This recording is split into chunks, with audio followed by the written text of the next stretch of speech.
महाराज जी, सधवा स्त्री को एकादशी नहीं करनी चाहिए, विधवा स्त्री को एकादशी करना चाहिए। अरे राम राम राम, कहां से सुन लिया तुमने, कहां पढ़ लिया?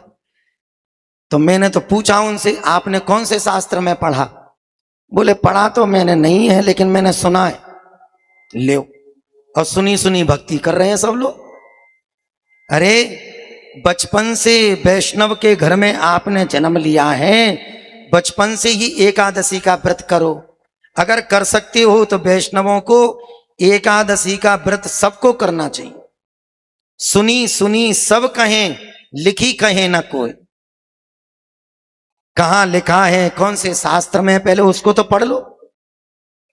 तो दिखावटी भक्ति हमारे शरीर में प्रवेश कर गई, और दिखावटी भक्ति इतनी खतरनाक होती है सज्जनों, अपना भी नुकसान और सामने वाले का भी नुकसान।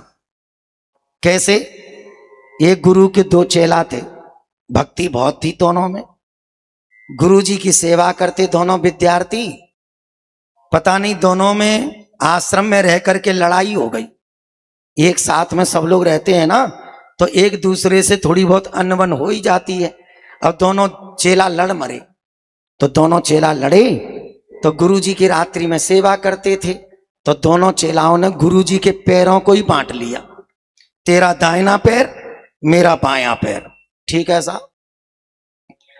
दाहिने पैर वाला दीपावली की छुट्टी में घर चला गया,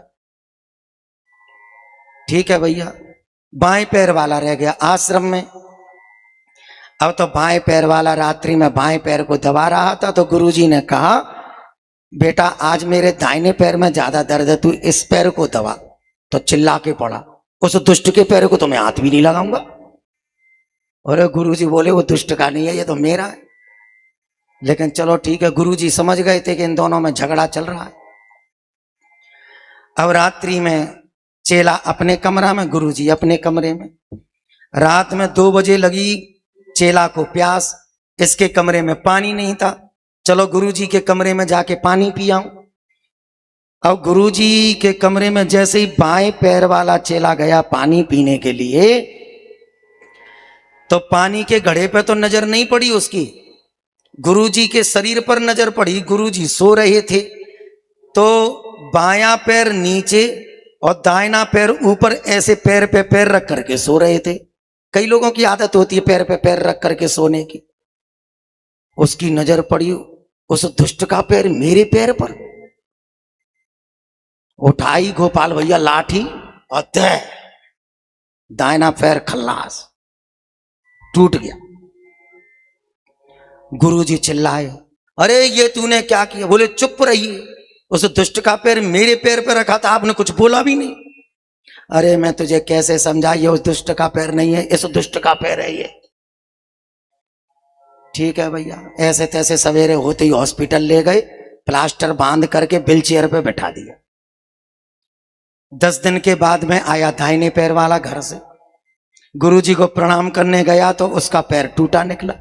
महाराज जी मेरे पैर पर प्लास्टर कैसे चढ़ा? अरे बोले कुछ मत पूछे बेटा, सोते सोते न जाने कैसे उसके पैर पे तेरा पैर रख गया, ये सब कल्याण उसी ने कर। उस दुष्ट की ये हिम्मत, उठाई लाठी बायां पैर, ले। इन दोनों के चक्कर में गुरुजी का कल्याण हो गया।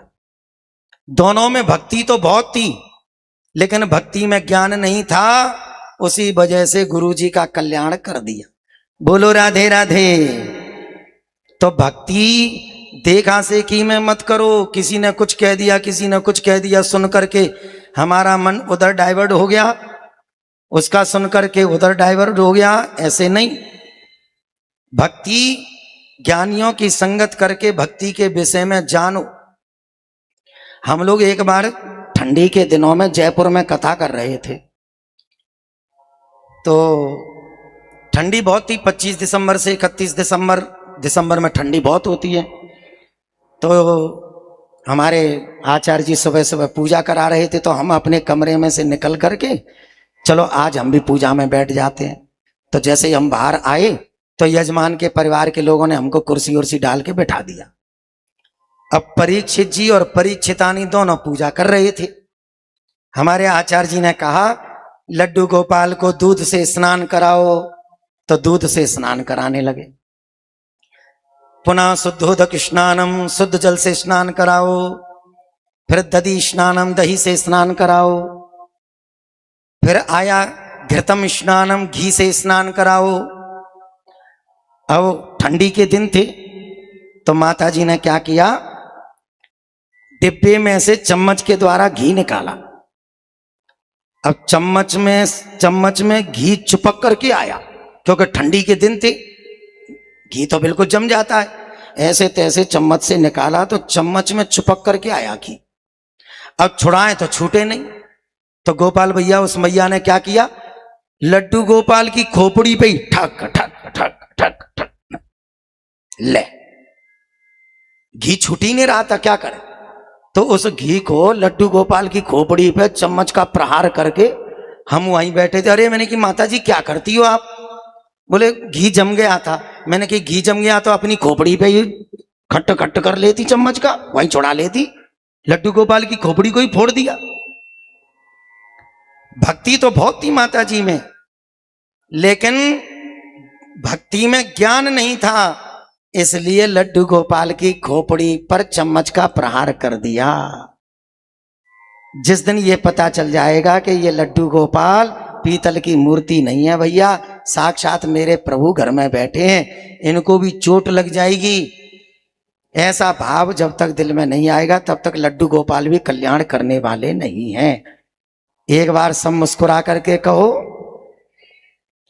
इसलिए हृदय में भक्ति ज्ञान के साथ में बैठे